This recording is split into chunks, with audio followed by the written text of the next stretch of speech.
year curriculum recap. Again, my name is Crystal. I am the creator of CM Simple Studies. And while we do use those, we also mix in a ton of other stuff, and it's so exciting. I have an 11-year-old and a 7-year-old, so roughly 6th grade and 2nd grade, roughly, formed for our Charlotte Mason style mamas, Form 2 and a Form 2A and a Form 1A, I think, roughly. I don't know, sometimes. So I'm excited to share with you guys some of these things. We started off with Augusto this year and have definitely switched up a few things that weren't working for us. So first, I also want to say that just because something works for us or does not work for us doesn't mean it's going to work for you or not work for you. You all know what I'm saying here. Like, everybody has their own style. Every child is very different. I can't tell you how many different types of math techniques and approaches I've used with my daughter. Same with reading. My son taught himself how to read. My daughter is going through the basic steps of the phonics and the sight words, and so it's a different process for each child. The fun part as a mom is we get to really love on our kids, and we know them best. And it's really fun to really just kind of understand their styles, what they enjoy, and how they learn best, right? Along with learning alongside them. So I'm gonna start out kind of with our morning basket, and I'll go from there. So obviously I just came out with Simple Studies Journey. My son, when I started reading through this with my daughter, my son's like, I remember that book. So that's that. And then the nice thing about Simple Studies English Fairy Tales is that it's a slow go for us. We do not breeze through, we don't fly through this one. We've been reading it since the fall. So no, even before that. So it's okay. These things sometimes take time. One of the things that we've really enjoyed, I don't know if you're familiar with the Louis Giglio, I don't know if that's how you say his name, Indescribable, the devotions. And in fact, I use a lot of the Peterson devotions. We use a Charlotte Mason community that gives us a lot of recommendations and resources. And so I've been loving using those. However, we are at kind of a pause right now until term 3, until we pick that back up with the Bible. And so I picked this up in between because it's been kind of fun. My daughter loves animals, so the big book of animal devotions has been kind of fun. It's older, but we've enjoyed just kind of sparsing this in there for a little bit of a change. And since we've done the Indescribable, the Louis Giglio, all those books, that was a good kind of on the same wavelength. So it's so funny. This is one of our favorite read-alouds. My husband sat down and was listening don't tell him I said this, but he was sitting and listening during lunch one day when I was reading this, and he's like, can I come to school with you? I was like, sure, that would be amazing. So while we have other poetry, we do Shakespeare, we do Plutarch, one of the really fun things that we picked up, because going into the winter months, I think every single homeschool mom can attest to the fact that sometimes we need to shift a little bit. So I'm very heavy on my read alouds. We are very literature based. I'm not the craftsy mama. I just, the hands-on stuff for me, just kind of, while my kids are big into hands-on things and I'm okay with it, they can leave messes, I'm okay with that. But as far as like getting into it in our school, it's just, I'd rather them just hear a story and draw some pictures. So anyway, so we changed something, and I did pick up Jot It Down from Brave Writer. I know a lot of you guys know about Brave Writer. The fun thing about this with my 2nd grader is we've gone through and done a few of these projects together. They're little projects that you work on. Like she made a little bunny book where we gathered pictures and resources about bunnies. It's her favorite thing. And then she had me write down all the these facts and a poem and all that about bunnies. Another one is creating a letterbox. So it really helps her with writing letters, and she's really excited. So to me, that is really fun because it's very interactive. She's writing letters to family members, and every day she's checking her mailbox. So this has been a really fun kind of intermission addition, so to speak. Okay, so going on to math, most of you guys probably saw that we use Singapore. However, for my second grader, I think the colors, the writing of answers, and I know that sounds really silly, but you guys, people learn differently. So we got through most of this one. We did 1A, 1B, got through most of it, and then we were hitting some roadblocks. So I went back to what I know works best, and that was her, the elementary arithmetic by, Richette Barberina. I don't know how to say her last name, but I did watch an interview with her when she was speaking, and I was like, I really feel like I need to go back to this, and it's been a joy. A lot of it's repetitive and review. However, for now, my daughter is just spitfiring oral answers, and to me, her brain is working just fine. She's going through the math the way that she is supposed to. What the hiccup or the little issue was writing the answers. And for right now, I would call her about grade 1.5. To me, that's fine. You don't need to know how to write all these equations and these answers. She's getting there, she's writing them, but I'm not forcing it into a workbook anymore. We're doing so many oral lessons, and we're utilizing ideas like buttons and bunnies and things, and she's breezing through this book, and she's halfway through, and we're slowly incorporating the writing back in. So I am not afraid to say that when your kids need a different avenue of answering something, that you should shy away from that. No, their brains are incredible. They soak it in. They just may not be able to give you the answer that you're looking for, but they can still come up with the same answer. Anyway, along those same lines, I did not, when I was struggling a little bit with having her do her daily math, first of all, I realized Mom really needs to sit down and work through these with her, at least for another couple years. Again, my son's a different story. He took off and started doing independent math very early on, but we still sat down with him for some time to go over new concepts. But my daughter's just different. When I sat down and gave her this, it worked for about a day. So I just was trying anything and everything to get her excited about math again, and this just didn't do it for her. So it's just her. A lot of kids love, we may go back to Singapore. Singapore and Saxon are our favorite. Our 6th grade son has been using Saxon for years. So I see us going back to Singapore, probably for our daughter, because that seems more up her alley.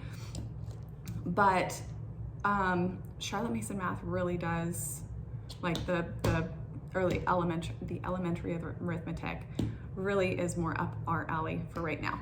So moving on, sorry, little tangent, but math is kind of important. So moving on to reading. So for writing, I do not do a formal curriculum for before 4th grade for writing. We read stories and they narrate either orally, and then in 4th grade they start their written narrations. Before that, we do dictation, we do read-alouds and special projects and things, and we do copywork, and it's all worked out fine. Our 6th grader sits down and writes books, guys, so it's fine. It totally works out. It all works out in the end. Here, that's what I'm here to say. So for reading, again, my son taught himself to read, so we don't really do any types of reading programs for him. My daughter, however, she's excited to read, but she didn't teach herself, and she's going through the formal process.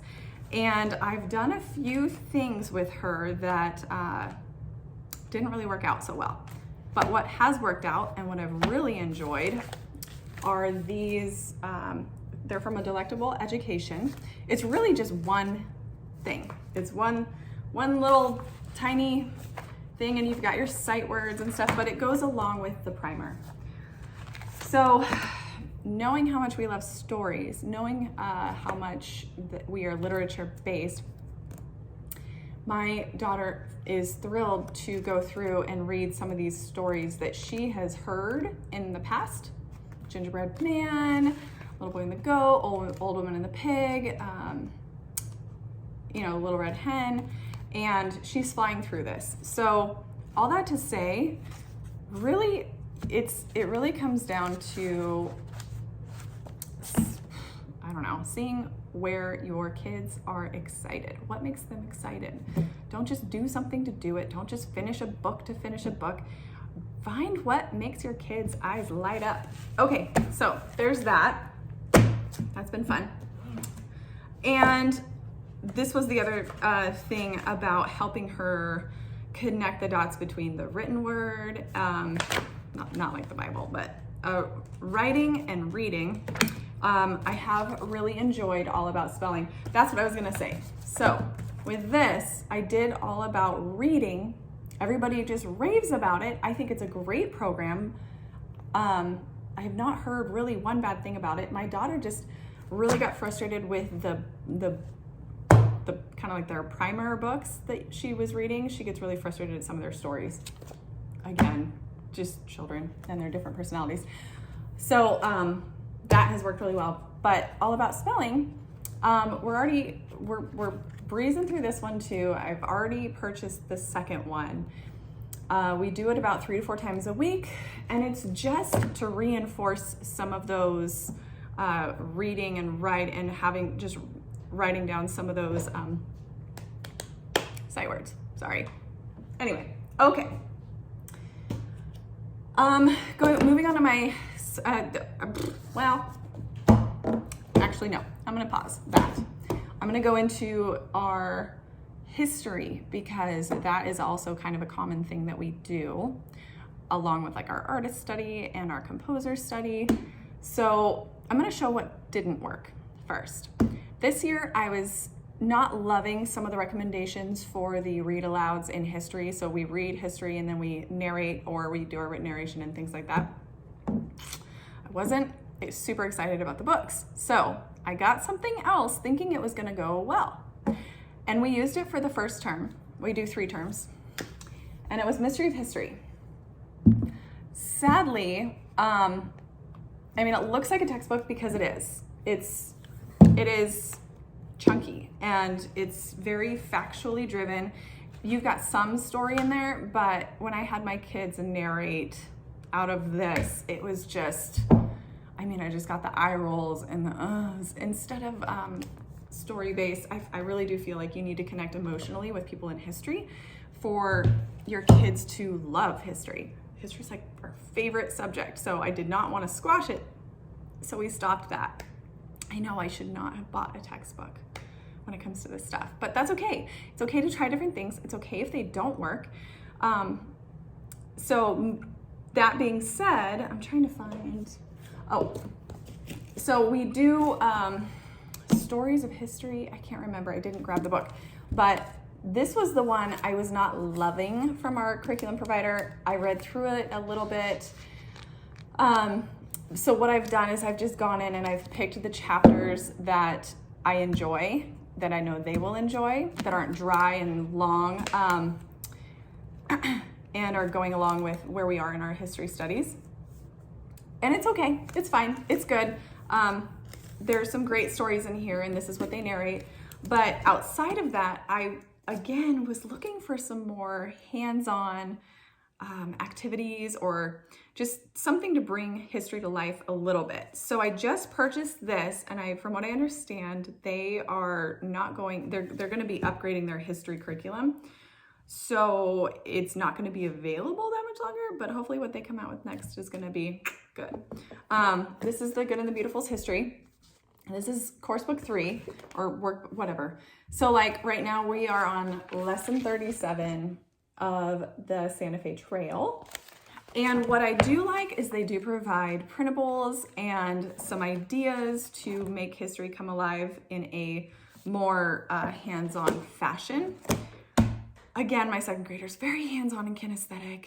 My oldest can sit there and write stories for days. So I've got two very different learners, and I'm sure most of you can totally relate with that. So this is okay. They have an extra, I don't have the extra book that they have you read stories out of. My kids aren't a big fan of that necessarily, but some of the main meaty things and then some of the activities we've enjoyed and the maps and stuff. So I'm not sure how I feel about it quite yet. We haven't been through it super long. But anyway, okay, so moving on. Science-ish stuff outside of nature study and natural history. My son just finished this, but he had a co-op class, and he had weekly reading out of these. This is the Apologia, or no, not the Apologia, sorry, this is Master Books, chemistry. He actually connected the most with the biographies that they had in here, and this thing is like gigantic. So every week he was like, oh, I have to do my chemistry reading, which is why it's so important to have living books, in my opinion, even for science. So he just, he's like, I just like the stories of the people in there and what they came to find out, but it was required reading for his class, and that's fine. And he was able to do all the experiments and things like that I'm not really a fan of. But now that he's done with that, and my daughter, I don't believe in forcing like these science-y ideas on very young children. I believe in going out in nature and letting them explore their world and water and air and sand and whatever. Just the natural world around them first, and learning about their bodies and stuff in a natural way before any type of curriculum is introduced. That being said, we do enjoy The Good and the Beautiful's scientific kind of not explorations, their unit studies, basically. I haven't talked to one homeschool mom who hasn't tried or utilized one of these. I have several of them. I don't use like their mammals and things like that, because Simple Studies kind of covers a lot of that with North American animals and things like night creatures and farmyard animals. So I don't use those, but I do use the scientific, like the ones that Simple Studies don't cover. Okay, moving on to my son. He has really enjoyed, he went through book 3, loved it, and then now he's on to book 4 of Writing and Rhetoric. So the fun thing about this is that we do read a story, and then he goes through and kind of has to chew on some of the ideas about how we write stories and how we think. He reads so many books that when it comes to something like this is nothing. This is nothing for him to go through and enjoy.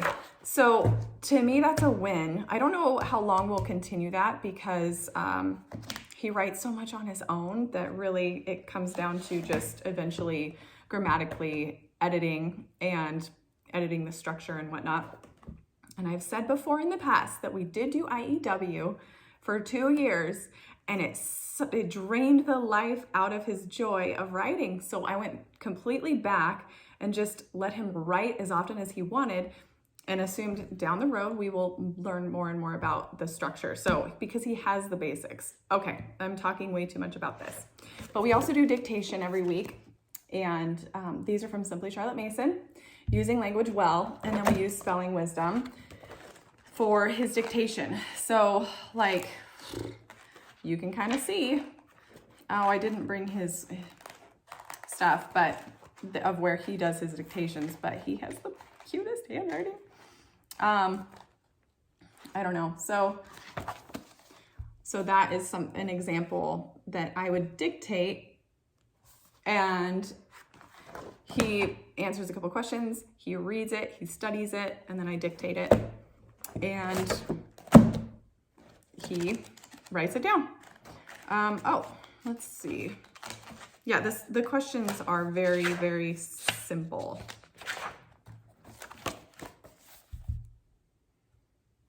So that's kind of what it looks like. And some of it's review. He knows a lot of it, so I feel like I probably need to jump ahead or something. And then he also does copywork. Both kids do copywork every week. I know it says to do it daily, but I still love these Getty Dubé, if that's how you say it, books, because they're very, they work well. They work well, and they're simple and easy, and they create beautiful handwriting, in my opinion. Although that one example I showed you wasn't the best. So Latin, we were using visual Latin for a while, and then it kind of started to go over his head, so I backed off a little bit and went back to something called, this is Minimus. It's not cheap. It is not cheap. This is the teacher's resource guide. But basically, he reads short stories aloud and in Latin, and then has to translate it into English. And I can look through this and be like, yes, that's correct, or no, that's not correct. And he really enjoys this. This is something that has really brought back the interest in Latin. So that's been good. That was a good change. Another thing is, let's see. He finished Johnny Tremaine. That was great. I'm sure many of you, he reads a lot on his own, other types of like fantasy and adventure books, but I'm just covering some of the school stuff. The biography, what did he do? He did Daniel Boone in the fall. Now he's on to Sir Isaac Newton. And then he just finished Our Little Spartan Cousin of Long Ago. And he hated the ending. He was so mad. So I go, you know what? Why don't you rewrite the ending of the book? And he sat down and he spent like an hour writing an alternate ending to that book. And it was great. Still reading through Age of Fable. Sorry, he likes to create his own massive bookmarks, as does my daughter. And one of his favorite things to do every day is read poetry. This is Lyra Heroica. This was recommended by our curriculum provider, and it's just hearing your 11-year-old son lay down on the couch and read aloud this great poetry is it's so precious. Okay, the last thing I brought to the table, geography, I have to be honest. So we did draw around Draw the World, is that what it's called? Anyway, awesome curriculum. They sit down and draw little bits of a map every day or every week, not every day. We would not do that every day. So what did they do? They did South America, and my son has been reading through the Book of Marbles. And so we're about 3/4 of the way through this book.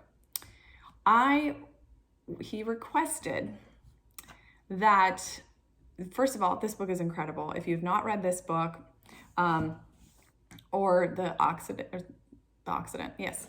If you've not read these books, I highly encourage you to do so. As an adult, they're fascinating. But he's asking me he's asking me to change it up a little bit. So I have not decided if for term 3 we're going to change to something new. But I have things in the back of my mind that we will be doing to change things up in geography so that it can incorporate my daughter as well, and we can do it as a common subject, and he can read independently and support what we're learning about. This has been incredible. Highly recommend it. But we will be changing now that we've gone through it. For the most part, we're going to be modifying things. But I am totally open to recommendations and what you guys think. If you have any thoughts, please let me know. And I am working on 2 new simple studies for the spring. So I hope you guys are excited as we are. Thank you so much for watching. My Amazon store is linked below.